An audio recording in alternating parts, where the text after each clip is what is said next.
મારું નામ છે કૈલાસબેન એમ પીપલિયા. હું સુરત થી બોલું છું. તમારું સ્વાગત કરું છું.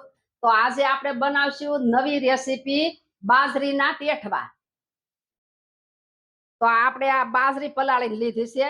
1 કપ બાજરી પલાળી છે અને આપણે આને 10 થી 12 કલાક આપણે આને પલાળી છે. અને આ મીઠું લીધું છે 1 ચમચી. આ ડુંગળી લીધી છે આપણે સુધારીને. અને આ લસણ વાળું મરચું છે અને એની અંદર આપણે તેલ નાખ્યું છે. અને આ લીંબુ લીધું છે. આ ધાણા જીરું છે અને આ ધાણા છે અને આ ચાટ મસાલો છે.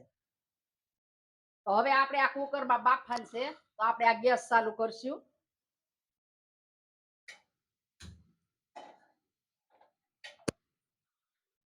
આમાં આપણે પાણી નાખશું.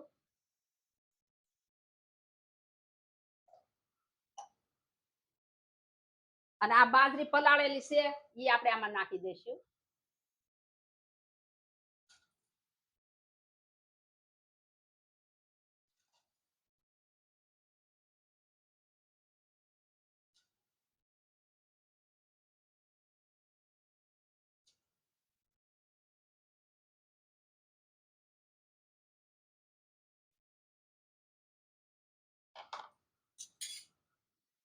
હવે આપણે આમાં મીઠું નાખશું.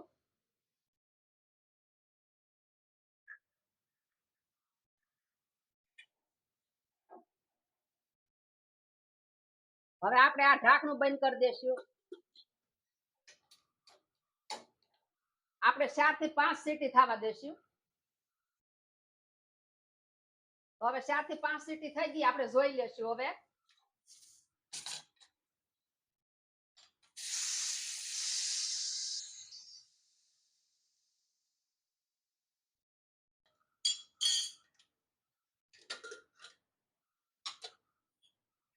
તો બાજરી આપણે આ રેડી બફાઈ ગઈ છે. મસ્ત બફાઈ ગઈ. તો હવે આપણે આ વઘાર કરવા માટે આ તેલ છે. આમાં આપણે તેલ લીધું છે અને આપણે મૂકી દઈશું આમાં ગરમ થવા. તો આપણે વઘાર કરવા માટે આ રાઈ લીધી છે, આ જીરું છે અને આ સફેદ તલ છે. આપણે આમાં રાઈ નાખશું હવે.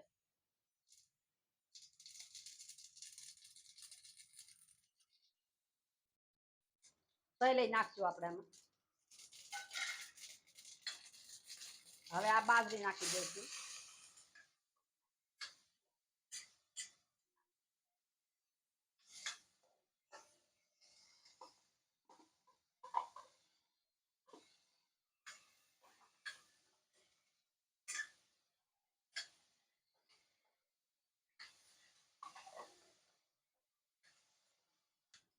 તો આ સડી ગયા છે. હવે આપણે આ ગેસ બંધ કરશું અને આને આપણે નીચે ઉતારી લઈશું.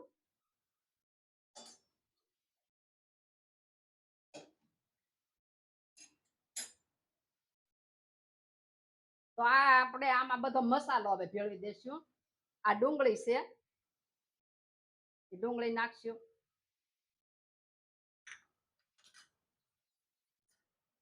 આ ધાણા જીરું છે એ નાખશું આપણે અડધી ચમચી. આ ચાટ મસાલો છે એ નાખશું આપણે અડધી ચમચી. આ ટેઠવા પણ બાજરીના બહુ સરસ બને. તો હવે આપણે આમાં આ લસણ વાળું મરચું અને તેલ છે એ આપણે આમાં નાખશું.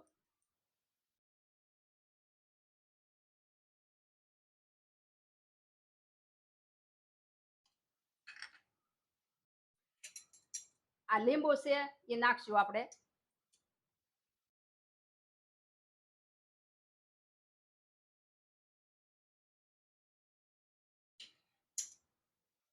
આ ધાણા છે લીલા એ નાખશું.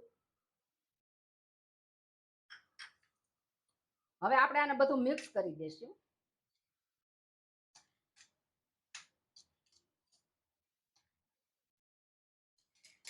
આ ટેઠવા પણ બહુ આમ ટેસ્ટી બને. એમ તમે ક્યારેક આ બાજરીના ટેઠવા બનાવજો, ટેસ્ટ કરજો, ખાજો.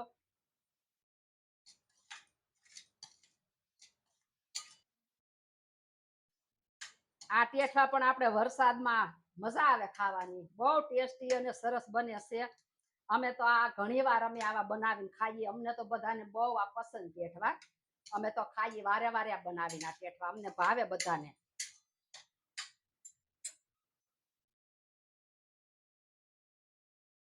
તો હવે આપણે સર્વ કરશું.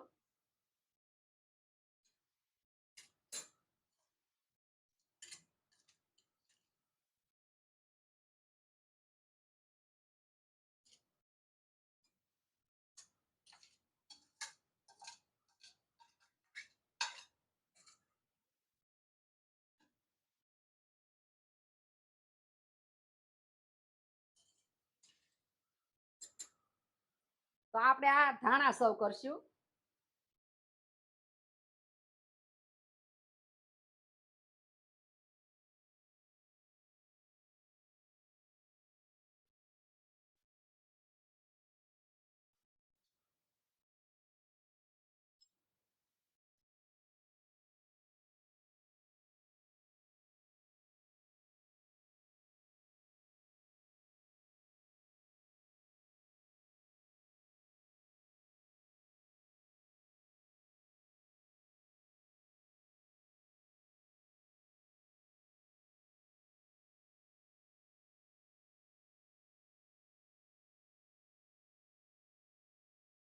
તૈયાર છે આપણા બાજરીના મસાલા ટેઠવા.